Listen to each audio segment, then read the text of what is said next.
Alright Pistons fans, so in today's video, I wanted to give you guys another update because a lot of things came out and I didn't want to just do, separate videos on them. I just wanted to compile them and put them in one video as we prepare to face the Memphis Grizzlies on Monday.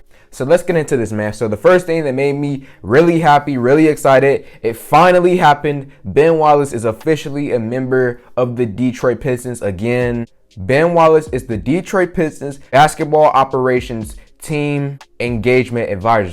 So if you don't know what that means, that's basically saying that Ben Wallace will be directly working with the players of the Detroit Pistons. He will be specifically developing our guys in the NBA, and he will spend time developing our guys in the G League as well. So you can see him with guys, down there with someone like Jamarco Pickett, and then you will also see him on the main roster helping out guys like Isaiah Stewart. He's in a similar role right now to John Beeline, just someone who's going to be here hoping to grow and develop the young guys. And he's also going to be in Troy Weaver's ear, telling him, tips about the players, what they're progressing at and what they're regressing with. And I'm going to assume that that also means, once it comes draft time, Ben will also have a say in that as well. So I'm very happy and excited to know that Ben Wallace is back as a Detroit Piston. This has been long overdue, man. I get really upset when our major sports teams do this to our guys. You look at our teams like the Detroit Lions, the Lions players, once they leave the Lions, they don't really get much love from them anymore. You look at someone like Joy Bell, former member of the Detroit Lions, they don't show him any love anymore. Calvin Johnson, we know what's going on with his situation right now. They're kind of starting to, rebuild that relationship, but it's still taking a long time to get there. You look at the Pistons, it's been a long time since the Pistons have decided to bring in guys, back to the front office and help our players out.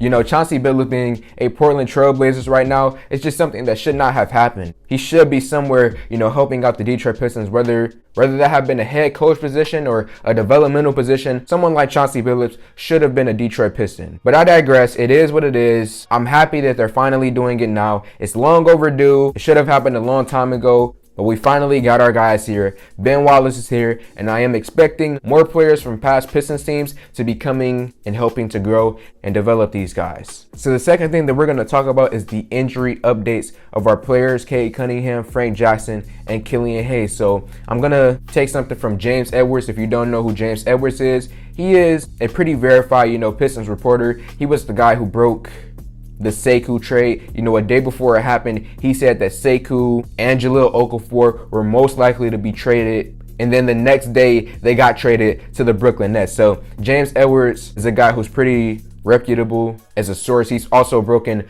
other Piston stories in the past. It's a quote from Dwayne Casey. Put the image on the screen right now. Dwayne Casey said, "Killian Hayes and Frank Jackson did work today at practice. Cade is still a few days away," and that's the end of the quote. So basically, what I'm gathering from that is that there's a strong possibility that we will see Frank Jackson and Killian Hayes in the next game on Monday against the Memphis Grizzlies. I do believe that that is a possibility that we may get at least one of those guys. We may not get two. Heck, we may not get either of them, but if I were to throw a guess out there, if these guys are practicing and training, there is a possibility that we can see them in the next game. Now, as far as Cade goes, I do not believe we'll see Cade for a very long time. I believe they're going to be extremely cautious with him. I'm going to predict right now that we probably won't see Cade Cunningham until Friday on October the 15th. That's our final preseason game going up against the Philadelphia 76ers. That's when I see Cade Cunningham getting played. I don't really see them, putting him out there against the Grizzlies or the Knicks. Killian Hayes and Frank Jackson, those guys I can see playing in the Memphis game or the Knicks game. But Cade, I just don't see him playing into our final game against the Sixers because the Pistons are being cautious. So the next thing that we're going to talk about is something that I took massive notes of and that was kind of concerning, and it's coming from Dwayne Casey. So I'm gonna put the image on the screen right now. Dwayne Casey said he was concerned about their rebounding in the win over the Spurs on Wednesday. I told you guys, a lot of people tried to argue with me in the comment section. I told you guys that the rebounding was an issue. I'm not a hater. You guys know I love the Pistons, but I gotta call it like I see it. If I see an issue with the Pistons, I have to call it out. And rebounding was an issue. I understand that Isaiah Stewart is still trying to get his legs under him, coming back from the injury. I understand that. But even last season, when Stu was out there, he struggled with rim protection and rebounding because he was really our only big out there, putting effort on that end of the floor. And it's coming back this season. I understand that Stu is recovering from the injury, but still, Kelly Olynyk is not someone who's necessarily specializing in rebounding or defense or rim protection. They didn't go after Nerlens Noel, they went after Kelly Olynyk. So with that, Stu is most likely going to struggle with rim protection and rebounding this season, and that's okay. If we give him help defense like we did in the last game, as they showed, in the third and the fourth quarter, if you send someone like Corey Joseph or Josh Jackson to help him down there, in the post to double team these guys, so he's not down there by himself, that will help. Or eventually, later on in his career, if we add more big men, like maybe Nerlens Noel one day, who knows, or just some type of center who specializes in defensive rim protection and rebounding, that will help out Isaiah Stewart as well. This is not something that I see lasting long in the future. This is just something that is a problem right now that will be fixed eventually. So my fourth and final point of my updated information is on Jamarco Pickett. I'm gonna put the image on the screen right now. It's a quote from him. Jamarco Pickett on adjusting in training camp.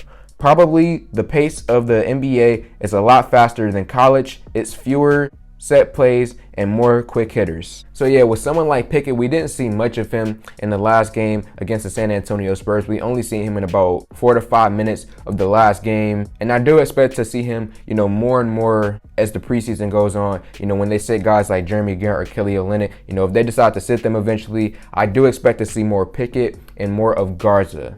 I'm not as high on Pickett as other Pistons fans are. After the summer league, a lot of people were expecting big things from Pickett. And me, I believe he has potential, but it's still a wait and see type of thing. I believe he's multiple years away. He needs massive amounts of time in the G League and just massive amounts of development to him. So Pistons fans, that was all the updated information. A lot of big things happened. We are preparing and waiting for our game on Monday against the Memphis Grizzlies. Let me know your guys' thoughts in the comment section below. So like this video, comment on this video, share this video.